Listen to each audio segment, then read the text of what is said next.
Every time the name Martha is mentioned, she feels a sharp pain in the back of her head. Moreover, how can this stranger in front of her exude such an intoxicating aura? Doris was still confused by the aura of Richard's drone. Suddenly, many insectids emerged from the elevator next to them. Richard saw the insectids approaching their way and casually handed a handgun to Doris, instructing her to learn to protect herself. Doris took the gun with a look of disdain and thought to herself, "This guy really doesn't understand how to treat a lady delicately. At the very least, I'm on par with the level of a school flower. My Alan is still the best." A terrifying thought arose in Doris' mind at this moment. Can the aura on him be taken off and given to my Alan? Richard, on the other hand, is about to leave her at this point. How could Doris agree? She grabs Richard's backpack tightly. She doesn't want this guy who might be Alan's accomplice to escape now. The handsome nobleman with blonde hair and blue eyes. Is he the kind of person who would even take his own trusted followers for experiments due to his dark heart? The poor monster queen bee in the cabin is created only for constant eating and production.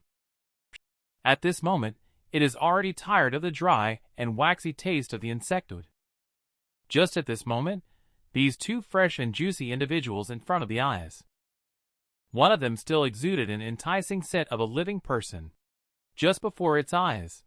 How could Queen Bee miss the opportunity to taste it freshly? Queen Bee hurriedly dragged its bulky body and closely followed the two individuals. In the meantime, she kept commanding the insectids to surround, chase, and intercept, vowing to catch them. At this moment inside the control room, Kent watched as Richard and Doris were chased around by Queen Bee. He thought to himself that he should add fuel to the fire on Queen Bee's side. Then he contacted Diane inside the ant fortress, deliberately showing her the monitoring footage. And he said, "This is real-time footage. I will live stream it to you until they die. Enjoy watching the final moments of your man's life." Diane scolded, "Kent, you unfaithful guy. What are you up to?" Martha and Laurie happened to pass by and heard Diane scolding. They then walked in and asked what had happened. When Martha walked closer and saw the footage on the monitor, she was shocked. "Isn't that Doris? How could she be there?" Diane saw the two people coming in. She quickly got up to let them out. And Martha pointed at the monitor screen and asked, "How come that woman is with my brother-in-law?" Diane ignored Martha's question and forcefully pushed them out. She still needed to extract more information from Kent. She didn't have time to deal with these two kids like Martha. Martha, who was being kicked out the door, was extremely anxious.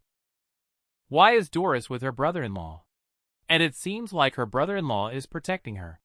This must be Henslow's scheme. Oh no! Her brother-in-law has been set up. We need to find a way to inform him as soon as possible.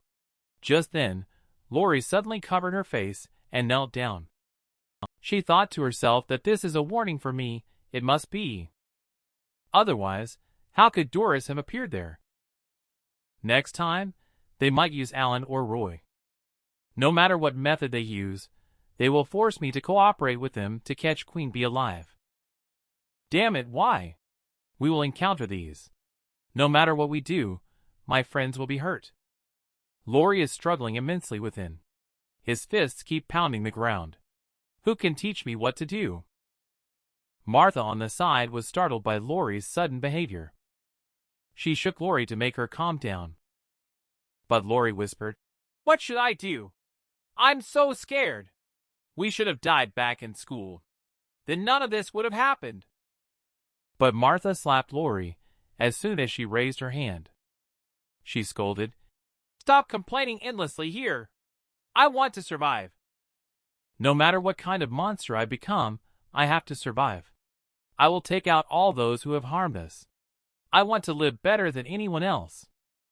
Laurie, you too. Live well for me. Watch how I tear those guys to pieces." At the same time, inside Henslow Base, Prince summoned John. Let him prepare to go out and carry out the mission.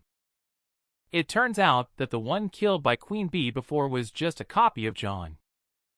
The failure of the previous copy made the genuine John lose face in front of Prince. Now there is finally a task. It can help him redeem himself. John quickly agreed, but before setting off, Prince asked John to first get vaccinated with the latest research vaccine. John arrived at the research institute and lay on the medical bed, ready to receive the injection. The equipment was connected. He was still dreaming of performing well in this mission and impressing Prince to see him in a new light. But suddenly John felt that something was wrong. He struggled to get up hastily. What kind of injection is this? What are you trying to do? I am arranged by Prince to administer vaccines. But no matter how hard he struggled, it was already too late. John was gradually losing consciousness. In another room, Prince was listening to the scientist who was giving John an injection. The surgery can be carried out at any time. But is this really a good idea? The surgery might make John disappear. Prince responded coldly. It's okay. I saved him just to use him for the final experiment. More than that, what really troubles me is who should be paired with John and become the queen bee. After all, he will be the first to undergo artificial metamorphosis. The person who will be paired with the queen bee. The coveted queen bee, who has been coveted all along, is finally going to clash with the prince, who has always coveted her body. Martha soothes Laurie's emotions. Martha is about to get up and leave. She knew it was not a good thing for Doris to be with her brother-in-law. This time she must completely eliminate the harm of Doris. In the lower deck cabin of the other aircraft carrier, Richard finally shook off clingy Doris. Doris hid in the corner and watched Queen Bee chase after Richard. This person really left me behind and ran away. Damn it, what should I do? I don't even know where this place is. Suddenly, Doris' expression turned cold. Her mind started to feel confused. There seemed to be a command in her brain, guiding her on what to do. Listening to the command in her mind, Doris arrived in a daze in front of a control panel. She assembled the control device step by step. After entering the password, there was a ding sound. Several sealed barrels descended from the elevator. Doris looked at the sealed barrels in front of her. Although she did not know what it was, the instructions in her mind guided her to activate them. As Doris approached the sealed barrels about to make contact, a figure flashed by. It was Richard. He grabbed Doris by the neck and dragged her away. Sure enough, as I expected, you finally revealed your true colors. Quickly say, what are these things? Richard was choked. Doris also woke up from the confusion. She was horrified by the situation in front of her, repeatedly saying she didn't know. She begged Richard to let her go, she couldn't breathe. Richard, however, became angry, saying, Do you think I'm a child? I am also a mix. Can't you see what's inside you? Be honest and tell me what you know. This way, you can suffer less. But Doris forgot the memories of being controlled after she woke up. She is feeling very wrong now. How could she be treated like this by that lousy man for no reason? Richard, on the other hand, is exceptionally clear-headed. Stop pretending to be pitiful. How is this possible? In this situation, a classmate claiming to be my wife's little sister appears. This is so illogical. She drags Doris to the control panel. Quickly, say what this is. How should we operate it?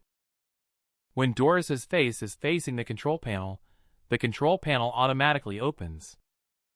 It turns out the control panel is unlocked by iris recognition. Richard couldn't help but sneer. Do you have anything else to say? You claim to be a student, and you sure look the part. Richard was still tinkering with the console. Prince has also started his move. The subspecies Black Bee Legion controlled by Henslow swarmed away. However, Queen Bee's Black Bee Legion was nowhere to be seen. This time, Prince does not want to leave any room for Queen Bee. It turns out that the biggest weakness of the human Queen Bee is the inability to lay eggs personally. She can only raid other monster Queen Bees bee colonies. As long as the territory where Queen Bee resides is occupied, or the number of her legion is reduced, her power will weaken.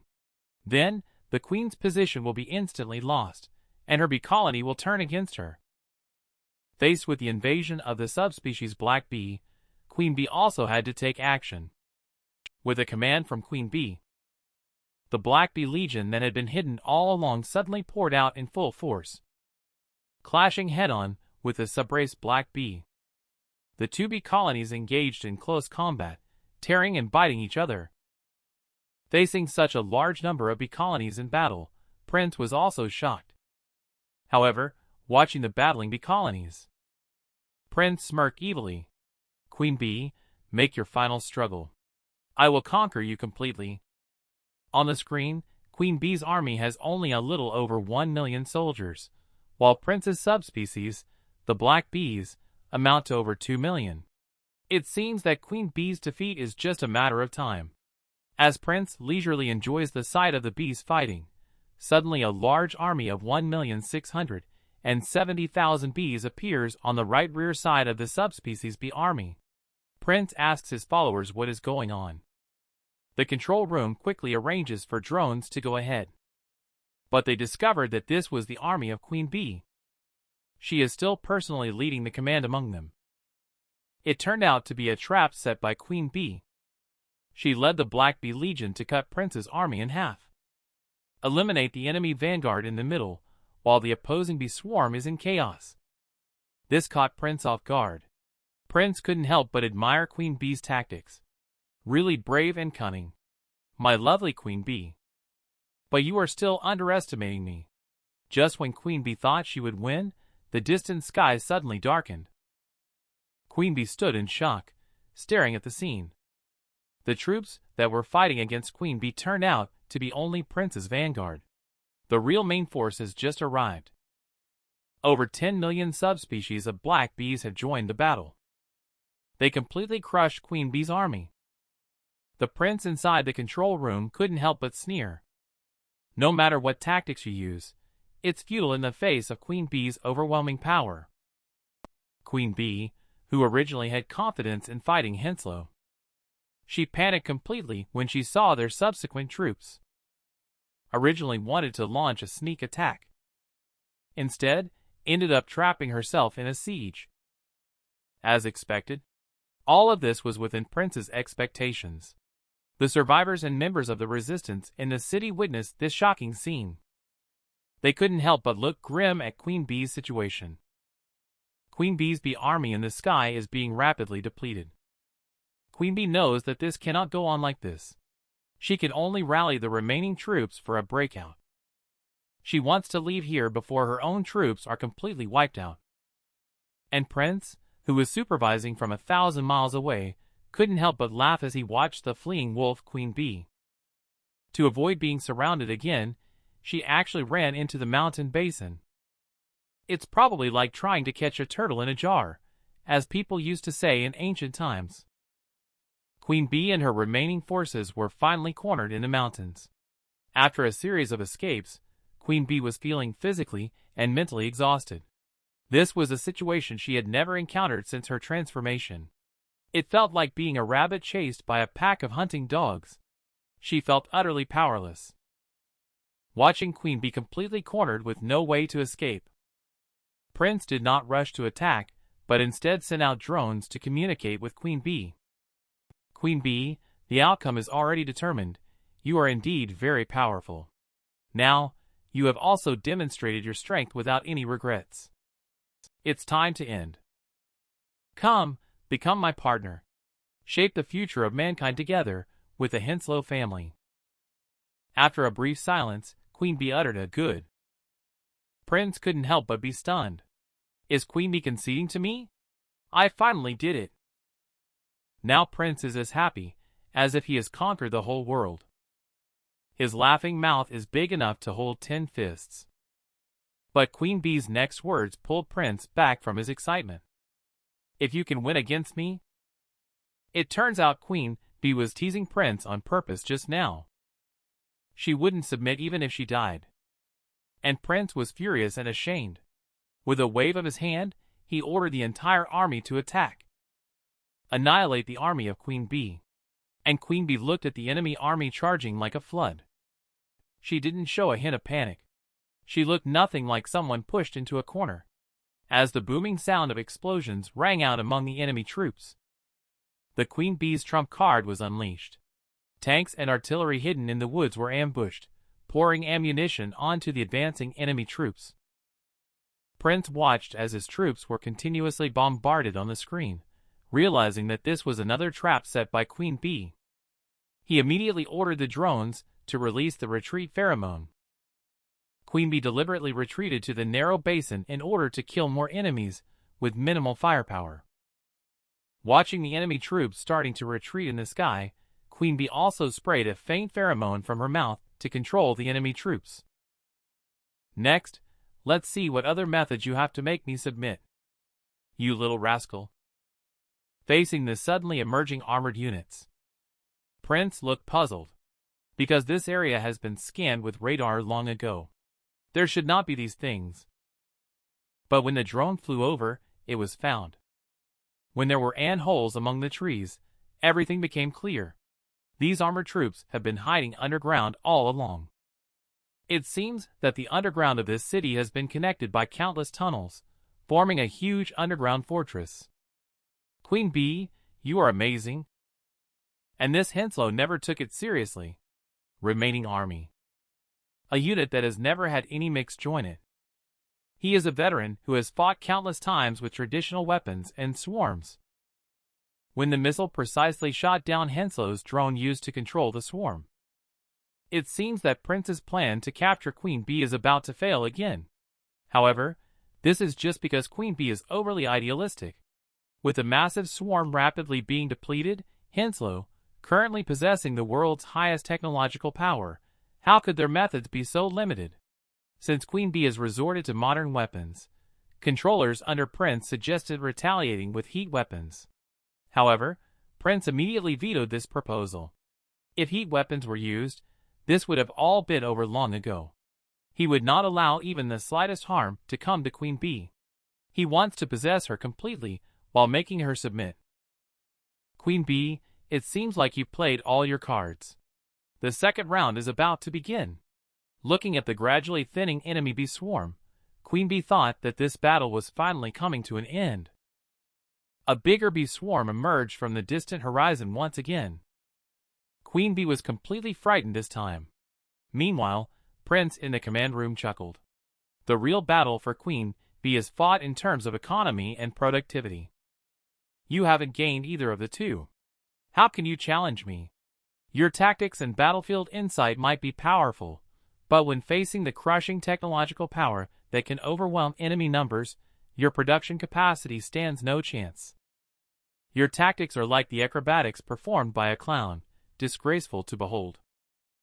While overwhelming with a swarm, retaliation against these disruptive armored forces has begun. A large number of suicide drones are dropped by giant transport planes, heading straight for these tanks and combat vehicles.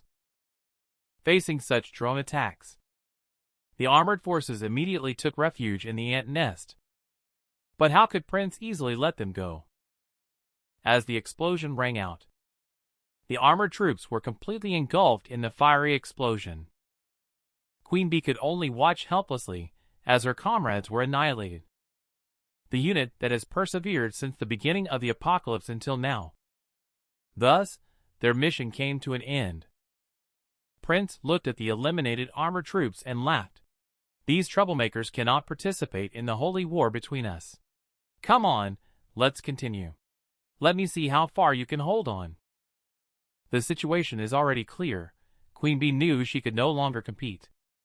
She signaled the remaining black bees to retreat into the ant hole.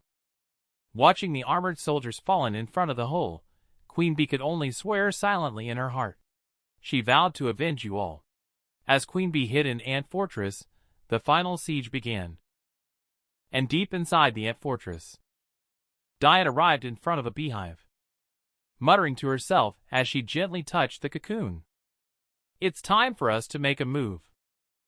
It turns out that the cocoon contains the caterpillar that was always on Diane's shoulder before. And it is also the secret weapon carefully cultivated by Diane. Following Diane's command, a giant ant king emerges from the cocoon. It obediently stands in front of Diane, waiting for her command. As Queen Bee hides in Ant Fortress, Diane also summoned her long-nurtured secret weapon. When the siege was in full swing over here, Richard was unable to extract any useful information about the bacterial bomb from Doris, no matter how hard he pressed her in the aircraft carrier. Seeing that the amnesiac Doris didn't seem to be lying, he could only cuff her to the iron pipe nearby and conduct his own research. Facing the iron jar filled with bacterial liquid in front of him, Richard, who is strong but simple-minded, really doesn't know where to start. The main purpose of this operation is not to destroy the bacterial bombs, but to transform them. Because according to Elder's analysis, we simply can't win against Henslow. But now there is a way to have a 50-50 chance against them. That is to use their bacterial bombs. According to the intelligence obtained from Benjamin, the reason why the bacterial bombs will not harm their bee colony is because the bodily fluid of the hostile black bee was added when loading the bacterial bombs. So we obtained the bacterial pathogens in Benjamin's box. And we added the foreign black bee's bodily fluids inside. The experiment proved that these bacteria will no longer harm our black bee, but will only attack a foreign black bee colony. We do not produce more bacterial weapons in the laboratory. So we can only seize the aircraft carrier. And there must be a swarm inside the aircraft carrier. We can conduct the experiment on the spot again to see the effect. As long as it is successful, we will have the ace in the hole with the bacteriological bomb. Then, no matter how many more swarms Henslow has, it will be of no use. While Richard was still lost in thought, his walkie-talkie suddenly received a signal. It turned out to be Martha. She and Lori came to the coastline and shouted into the communicator. Richard quickly asked about the situation outside. But the news he received couldn't help but make his heart sink. Because the swarm controlled by Henslow has already attacked the Ant Fortress. It won't be long before his 2 wives are in danger. Richard, feeling anxious and frustrated, kicked the bacteriophage that he didn't know how to deal with. The metal can fell over with a clatter, revealing the control switch on top. Richard delightedly turned around and quickly asked Doris to see how this operated. But Doris had already climbed up through the gap in the iron pipe. She crawled into the ventilation duct. Richard could only shout for Doris to come down. If she didn't come down soon, he would shoot. But Doris had already figured out the man's character. He would never actually shoot. Inside the ventilation duct, Doris kept crawling, thinking, "If this damn man won't take me with him, then I have to rely on myself to escape."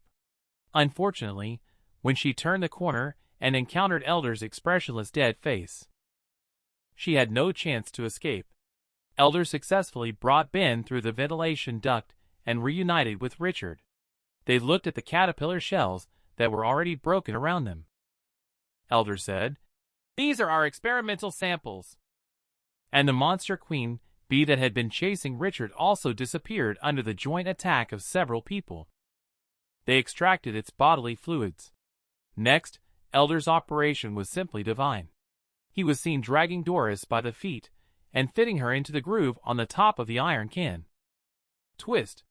He treated Doris's feet as a human-shaped screwdriver. As he turned it, a stream of sealed gas sprayed out. The pathogen was tested in the device. He took out one of the bacteria bombs and injected the queen bee's fluid that had just been collected into it. After a while, when the bacteria had fully merged with the queen bee's fluid, he threw it into the newly hatched caterpillar. A large amount of smoke bacteria bombs sprayed out, enveloping the insect swarm. Soon, these caterpillars suffocated and died. Success? Richard was excited to tell Martha the news and prepared to move the loaded bacterial bombs to the deck. The bacterial bombs can be deployed on the battlefield soon. Victory is in sight, and Martha shouted with joy. She completely forgot that she came all the way to exterminate the troublemaker Doris. And on the side, Doris heard Martha's loud scream from the walkie-talkie. Her memory started to flash back. Her head was throbbing in pain. The elders completely ignored Doris, who was not a threat. They escorted the bioweapon towards the deck. But at that moment, a claw pierced through Richard's chest. A spider-like mix with 6 waving claws and white hair appeared. I remember now. You all must die. The originally sweet and lovely girl with amnesia turned into a spider spirit in the spider cave due to memory recovery. Her slender legs have turned into sharp sickle-like claws. She pierced through Richard's chest. Your nightmare Doris is back. Elder immediately pulled out a gun at the sight, aimed at the suddenly transformed Doris. But Doris quickly hid behind Richard. She used Richard as a shield, while expressing doubts. Why not use a machine gun, but instead take out a broken handgun? Is there something special about this gun? You guys leave. I'm not interested in you. Doris generously let Elder and his group leave because she sensed danger from Elder. But why would Elder leave Richard behind and go alone?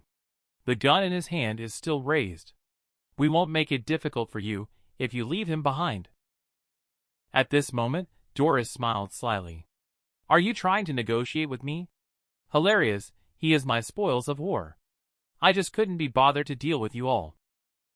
She grabbed Richard and tried to run towards the depth of the cabin as she spoke. Seeing Doris trying to escape, Elder decisively fired his gun to stop her. At the same time, he shouted at Richard. What are you doing? Did you get shot in the stomach? Can't you move your hands and feet? Indeed, I can't move. It's this uncontrollable feeling. He is too familiar, it's John. It turns out that Doris's resurrection this time is combined with a replica of the deceased John. Trouble arises now. John's ability is to control others as long as they are injured. They will be anesthetized by the toxin on his claws and controlled by his tentacles. Since they can't easily leave, Doris simply controls Richard as a hostage and a shield. The sharp claws keep slashing on his body.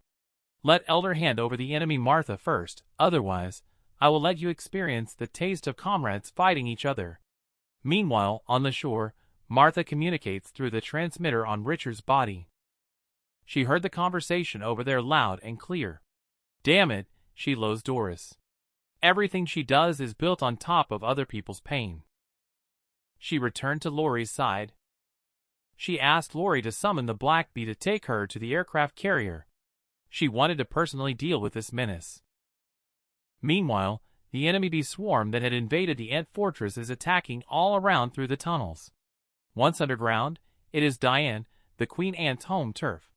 She is constantly releasing pheromones. She controls the giant soldier ants, having them use their massive heads to block off the side passages in the tunnels. This forces the incoming enemy bee swarm to follow the predetermined route, causing them to keep going in circles within the fortress. When the enemy troops exhaust their energy, it will be time for our counterattack. Inside the tunnels, our allies have already begun slowly eroding the exhausted and lagging enemy troops. Meanwhile, Prince watches the disappearing bee swarm blips on the radar in the command center, realizing that something is happening in the tunnels. However, he is powerless to do anything about it. Artificial pheromones can only control the attack of the bee swarm in a simple way. To precisely control every movement of the bee swarm, it still requires a human queen bee. This is also Prince's purpose in wanting to merge with the queen bee. Since you all like to hide underground, let's surround the entire city. My lovely queen bee. You can't escape from the palm of my hand. There is always a way to force you out. And I didn't expect you actually spared Hilda's life. Maybe she will be the one who stabs you deepest in your heart. Hilda was beating up Adam the second before. Little did she know that the next second, she would be bowing and apologizing to Adam's boss. It turns out that Walter no longer holds a position within the Henslow family. So now, he has switched sides and is cooperating with Queen Bee. This time, it is about protecting Queen Bee's daughter. This is also his mission. Adam stays behind to delay Hilda's pursuit. He first takes Queen Bee's daughter into hiding. And Hilda is also rushing here at full speed. A handsome slide. Hilda, in front of Adam, asked why he was here, knowing well the gap in ability between her and Hilda. Adam could only pretend to be dumbfounded, saying he found a clue that Queen Bee's daughter might be nearby, so he came to look for her. But Hilda didn't wait for him to finish. She kicked and broke Adam's leg with one blow. Hilda looked at the fallen Adam and became angry.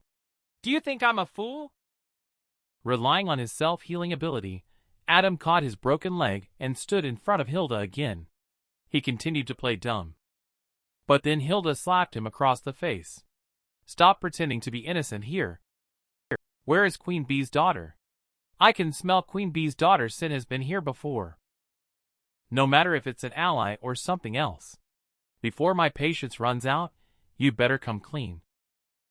Just as Hilda was about to use torture to extract a confession, Walter promptly returned here. As the saying goes, to discipline a dog, one must look at the owner. Seeing that Walter, whose official position was higher than hers, arrived, she had no choice but to release Adam. Even though she let go of Adam, Hilda's momentum did not weaken. Instead, she questioned Walter about the whereabouts of Queen Bee's daughter. Walter didn't buy into her act. A former defeated subordinate, who is also a cousin of the current head of the family. "Do you feel like you're talking to me with a bit of an arrogant tone?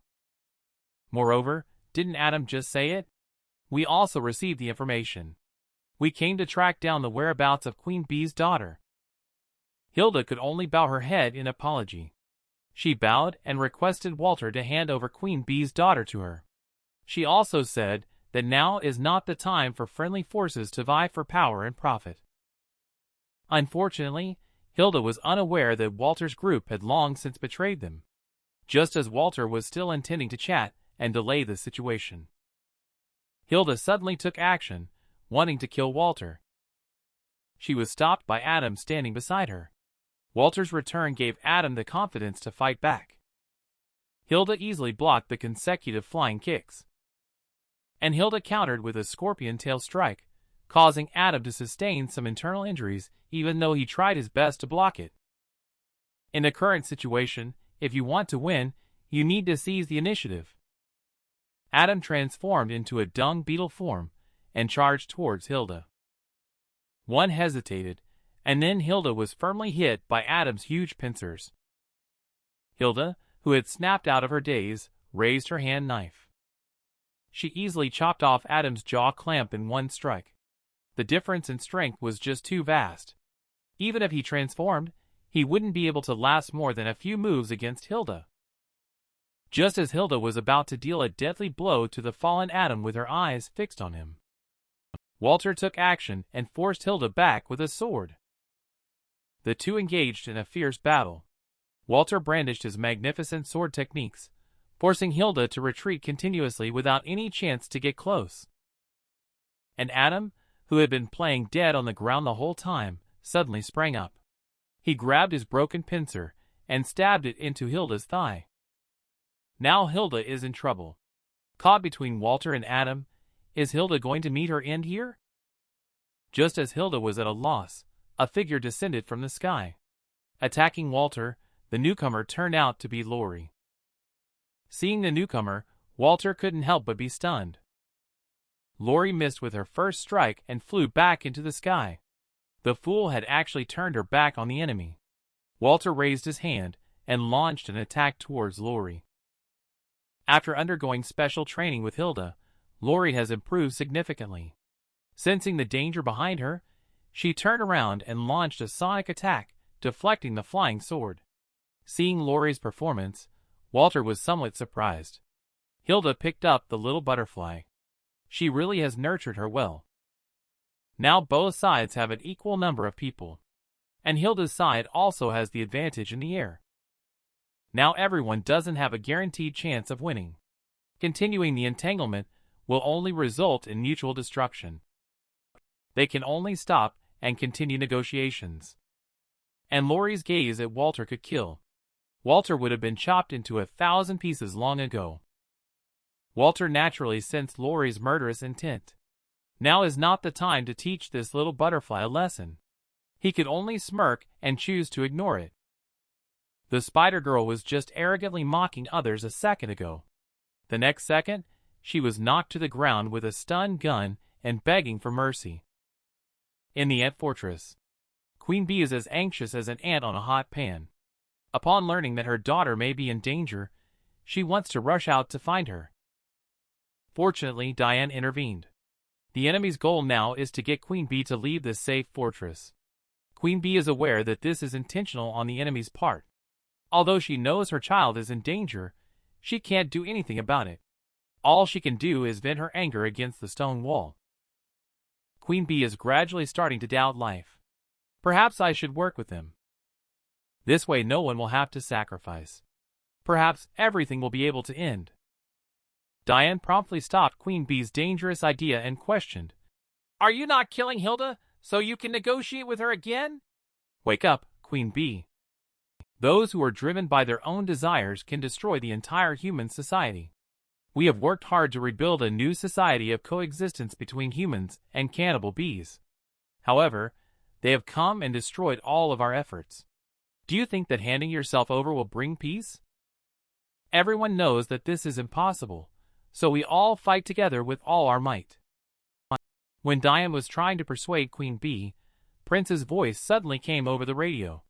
"If you plan to be a shrinking violet, I will have to take action as well," he said. "The aircraft carrier in the bay. I will remote control it back to my base in the Arctic Ocean." Diane and Queen Bee were both stunned at the same time. Prince continued, "Once the aircraft carrier is activated, it cannot be stopped or change its course." As for Queen Bee's husband and the few people with him on the aircraft carrier, they are all currently infected. Once they leave the aircraft carrier, they will be seen as Queen Bee's people by the bee colony in the city, and they will instantly be attacked and killed by countless killer bees. But if they don't disembark and follow the aircraft carrier back to the Arctic Ocean base, they will only be regarded as lab rats in my laboratory. I wonder how they will choose. Diane suddenly became anxious and quickly shouted into the intercom, asking Prince to give them some time to make a decision. And Prince responded coldly, "I am informing you, not asking for your choice." And the aircraft carrier has already been activated. At the same time, inside the aircraft carrier, everyone confronting Doris also feels the activation of the aircraft carrier. They all pause in surprise.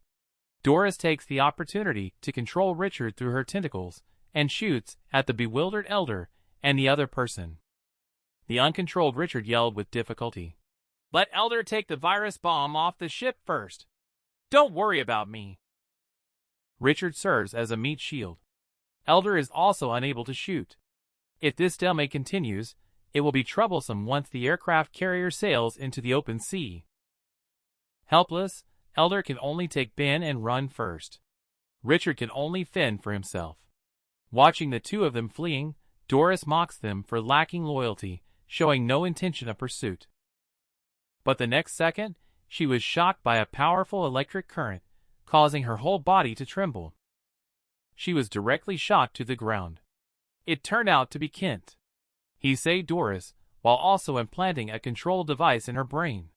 Seeing Doris not chasing Elder, he decisively gave orders through the controller in her brain. Meanwhile, he released an electric shock to punish her. Doris was shocked to the point of foaming at the mouth. Shaking, she asked, "What have you implanted in my brain?" Kent doesn't care about Doris's feelings. He directly ordered her to kill the elders. If she fails the mission, her head will be blown off. Doris, who is afraid of death, had to quickly get up and control Richard to go after the target. Seeing Doris already in action, he also turned to look at another former teammate. Originally, lying on the ground was a male or female warrior trying to quietly board the aircraft carrier to take control of it, facing their former teammate. Kent still decided to strike a lethal blow. While Doris is urging Richard to chase after Elder and the others, Richard, who has 2 legs, is not running fast. In order to catch up with Elder as soon as possible, Doris has no choice but to leave behind the already drugged Richard. Elder also turned around and caught sight of Doris chasing after him. He decisively pulled Ben to shoot back. And now Doris, with 8 insect-like limbs. Faced with a dense barrage of bullets, she easily dodged in a nimble manner. Seeing that the bullets posed no threat to her, they threw out 2 smoky objects. Doris couldn't help but laugh mockingly. "Have you thrown the wrong things? In the smoke, our mutated senses as humans far exceed those of ordinary people like you." It was really ironic. In the moment she dove into the smoke, Doris realized something was wrong. This was not a smoke bomb at all, but a tear gas canister. Inhaling a large amount of tear gas, Doris was choked and felt dizzy, unable to stand steadily. At the same time, Doris found her body becoming sluggish and unresponsive. With a loud bang, a burst of bright blood blossomed on Doris's head. The one who fired the gun was naturally our strongest elder among humans. He approached Doris, and without hesitation, continued shooting to finish her off. At the same time, he explained, "Your pursuit and battles all the way here have raised your body temperature to the critical point. With the tear gas affecting you, you can't breathe fresh air, causing your body to stiffen. This is also a weakness of your insected transformation." At this moment, Ben also walked over supporting Richard, preparing to leave the aircraft carrier together. Well, with Elder's finishing blow, Doris should be officially out of action, right? She should have died. But she survived due to the mutation. In each resurrection, she has already lost herself. She can no longer remember how many times she has been on the brink of death. And all of this started with Martha's gunshot. Their destinies became completely intertwined. Each resurrection increases her strength. It also takes away a part of her humanity. And her hatred towards Martha is what keeps her rational. It is the core reason she does not turn into a killing monster. It seems like this twisted relationship is about to come to an end. The few people who originally escaped from the cabin are preparing to leave by helicopter. But they were suddenly hit by a rocket, destroying them. The one who took action was Kent. Both of them had not actually used lethal force in the previous battles, reminiscing about the past friendship. But Richard didn't have so many concerns. He just fired directly at the other person as soon as he saw them. Bullets hit Kent, who was hiding under the cloak, with a tat-tat-tat sound. A burst of bullets was fired. Kent fell slowly. It seemed like everything was over. But suddenly, 8 sharp claws reached out from behind Kent. It's Doris.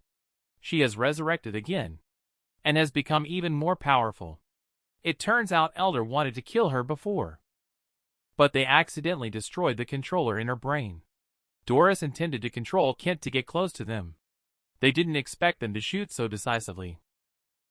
Facing the gunfire from Elder's 3 people, Doris could only quickly move around on the deck to dodge. But on the open deck with nowhere to hide, it was impossible to dodge all the bullets. Doris, who had been shot several times, no longer dodged.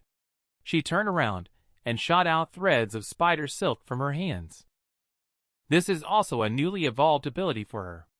These spider silk threads are very tough, not easy to cut. They are incredibly sticky, and once they adhere to something, it's hard to break free. Seeing this scene, Elder immediately came up with a solution. He ran towards the burning helicopter with the bulletproof vest covered in spider silk. He threw the bulletproof vest into the fire, and the spider silk was instantly ignited. It continued to burn back. In an instant, the spider silk that covered the deck was all ignited. Richard saw that Doris had run out of ideas. He couldn't help but let out a sigh of relief. It's fortunate they were on the deck. If they had encountered her in the cabin, it wouldn't have been as easy to deal with. While Doris was still pondering a solution, she heard him say so. She turned around and ran into the cabin. The elderly master looked at Richard speechlessly. He's truly a straightforward guy with well-developed limbs and a simple mind. The dimly lit cabin was covered in spiderwebs. Doris was curled up, hiding in the cocoon she had woven. She was carefully licking her wound, hoping it would heal quickly, as she was currently in a weakened state. And at this moment, footsteps could be heard coming from outside cocoon. Doris, who was still licking her wounds, was taken aback, with an incredulous look on her face. Because the outside had long been covered by her spider web. No one could enter this room without touching the spider silk. But that person had already arrived in front of Cocoon. With a sharp sound, a claw plunged into Cocoon. Doris unwillingly cried out, "Who are you?" She just spat in someone's face, that's why. Then she got shot in the head. Even in death, she was still blamed for everything. Luckily, she took the mutant potion before she died, which allowed her to escape the fate of death. But she also became a half-human, half-insect entity. Fate's mockery. She could only treat her hatred towards her enemies as the belief to survive. Even though she went through countless trials and tribulations on the road to revenge, she persisted tenaciously. Finally, the two are about to meet. It also indicates that this karmic relationship should come to an end. A sharp claw pierced through the cocoon and viciously stabbed into Doris's abdomen. Doris couldn't believe it and tore and ripped at the cocoon. She wanted to see who could sneak into the room without a sound, because the exterior was tightly sealed by her spiderweb. As long as someone touched the thread, she could sense it immediately. But at the moment the cocoon was being torn open, she was stunned. The person who came was her enemy Martha. She realized that Martha had also mutated from the hand inserted into her body, and that she would definitely show no mercy to her. At this point, Doris asked falteringly, "How did you get here?" Martha chuckled softly. "I was already here when you set up the spider web outside." While speaking, Martha's hand continued to insert into Doris's body. "I deliberately waited for your body to heal and regenerate before making a move. Just obediently go to sleep. Forever remain in eternal slumber. Don't appear again." Doris knew she was about to die the next moment. She frantically begged for mercy. "Martha, we are classmates. Are you really going to kill me? You killed me. Aren't you afraid of dreaming about me when you wake up at night? If Lori and the others knew that you killed me, would they still want to be friends with someone who even kills classmates? Look at how you are now. Is this what you call living? You should have died properly back in school. That way, you wouldn't have to die twice." Martha's hands are now tightly gripping Doris's heart. With just a little force, she could end her life. Doris, who knew she was facing certain death, suddenly rose up. She opened her fangs and fiercely sank them into Martha's arm. Doris bit down hard on Martha's arm. Even if her heart was squeezed to bursting, she didn't let go. Helplessly, Martha could only use her indestructible teeth. She bit down on Doris. Finally, it's over. Martha dragged her bitten, bloody hand. She looked at Doris's body and murmured, "Don't blame me. Blame this damn apocalypse." Just as Martha turned to leave, the bloody and fleshy arm showed movement. Something strange was drilling into her flesh. Martha immediately grabbed the exposed part and tried to pull it out. She couldn't pull it out no matter what, as if it was embedded in the flesh. What on earth is this? She looked at the corpse with a big mouth on the ground. Could this be her tongue? Gradually, the part that was originally exposed began to dissolve and shrink. Martha was horrified because she could feel that thing had already burrowed into her body. At that moment, both of her hands were simultaneously covered with black scales. The mutation seemed beyond her control. Could their karma still be continuing? Queen Bee said her final farewell to Diane after learning that her child had been taken by Hilda, and she had initially planned to wait for Richard to bring back the bacteria to turn the situation around.